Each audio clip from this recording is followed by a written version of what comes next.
ရှင်ဘတ်အောက်၌နှလုံးရောဂါ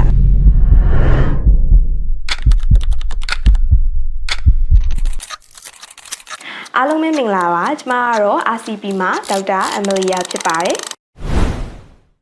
ရှင်မအောင်ပြီဆိုရင်10ယောက်မှာ10ယောက်လောက်ကနှလုံးနဲ့ပတ်သက်တဲ့ယောဂပဲလို့ထင်နေကြပါတယ်ကျမတို့ပတ်ဝန်းကျင်မှာရှင်မအောင်နဲ့ပြောပြီးဆုံးသွားတဲ့သူတွေကိုလည်းတွေ့ပူးကြမှာပါတကယ်တော့ရှင်ဘတ်အောက်နဲ့ဆိုတာလူနာအတွက်ကောဆရာဝန်အတွက်ကောဖြည့်ရှင်းရခက်တဲ့ပုံစံတစ်ပုဒ်ပါရှင်ဘတ်အောက်၌နှလုံးယောဂလားဒီလိုလည်းမဟုတ်ပြန်ပါဘူးတခြားဖြစ်နိုင်တဲ့အကြောင်းရင်းတွေလည်းရှိနိုင်ပါသေးတယ်ရှင်ဘတ်အောက်နာဖြစ်တဲ့ယောဂပေါ်မူတည်ပြီးနားတဲ့ပုံစံလက္ခဏာပြတဲ့ပုံစံချင်းမတူပါဘူးတခါတလေရှင်ဘတ်အောက်နာကနှလုံးကြောင့်ရှင်ဘတ်အောက်ခြင်းဖြစ်နိုင်တယ်လို့ခြားအကြောင်းရင်းတွေကြောင့်ရင်ဘတ်အောက်ခြင်းလည်းဖြစ်နိုင်ပါသေးတယ်ဒီထဲမှာနှလုံးကြောင့်ဖြစ်တဲ့ရှင်ဘတ်အောင်ခြင်းလက္ခဏာတွေကတော့ရှင်ဘတ်ပေါ်တစ်ခုခုနဲ့ဖိထားသလိုတင်းတင်းကြပ်ကြပ်ခံစားနေရတာဆွဲဆုပ်ထားသလိုခံစားရတာနောက်ကျောလေပင်မေးယူပခုံးနဲ့လက်မောင်းတစ်ဖက်ဒါမှမဟုတ်နှစ်ဖက်လုံးထိရေရှားဖြန့်နှံသွားတဲ့လက္ခဏာတွေအားဆိုရင်နာကျင်မှုကမိနစ်တော်တော်ကြာနိုင်တယ်လှုပ်ရှားရင်လည်းနာနိုင်ပါတယ်ဖြစ်လိုက်ပြောက်လိုက်နဲ့နားတဲ့ပြင်းထန်မှုမျိုးလည်းမတူနိုင်ပါဘူးဒါအပြင်မောတာချွေးစေးတွေထွက်တာခေါင်းမူတာအားနည်းသလိုခံစားရတာပြို့တာအန်တာစတာတွေပဲဖြစ်ပါတယ်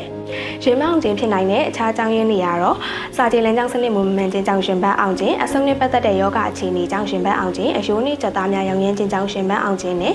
ရုပ်တရက်စိတ်ထိခိုက်စရာခံစားရခြင်းကြောင့်ရှင်ဘတ်အောင်ခြင်းတို့ပဲဖြစ်နိုင်ပါတယ်ဒီလောက်ဆိုရင်ရှင်ဘတ်အောင်ရဆိုတာနှလုံးယောဂတစ်ခုတည်းကြောင့်မဟုတ်ဘူးဆိုတာသိလောက်ပြီးထင်ပါတယ်သင်ဟာရှင်ဘတ်အောင်နေပဲပြောတာပါတကယ်တော့ရှင်ဘတ်အောင်နေဆိုတာကအသက်ဆုံးရှုံးနိုင်တဲ့နှလုံးယောဂကနေတာမန်စိတ်လှုပ်ရှားလို့ရှင်ဘတ်အောင်တဲ့ပုံစံမျိုးလည်းဖြစ်နိုင်ပါတယ်ဒါကြောင့်သင်အနေနဲ့ရှင်ဘတ်အောင်တဲ့လက္ခဏာတွေခံစားနေရပြီဆိုရင်အချိန်ဆွဲမနေပဲသက်ဆိုင်ရာဆရာဝန်နဲ့ပြသပေးနိုင်ဖို့အရေးကြီးပါတယ်ဒီလောက်ဆိုရင်တော့မိတ်ဆွေတို့အားလုံးရှင်ဘတ်အောင်၌နှလုံးယောဂလားဆိုတဲ့အဖြေကိုဒီဗီဒီယိုလေးကြည့်ရင်းနဲ့တိတိကျကျသိရှိသွားပြီလို့မျှော်လင့်ပါတယ်အားလုံးကိုကျေးဇူးတင်ပါတယ်ရှင်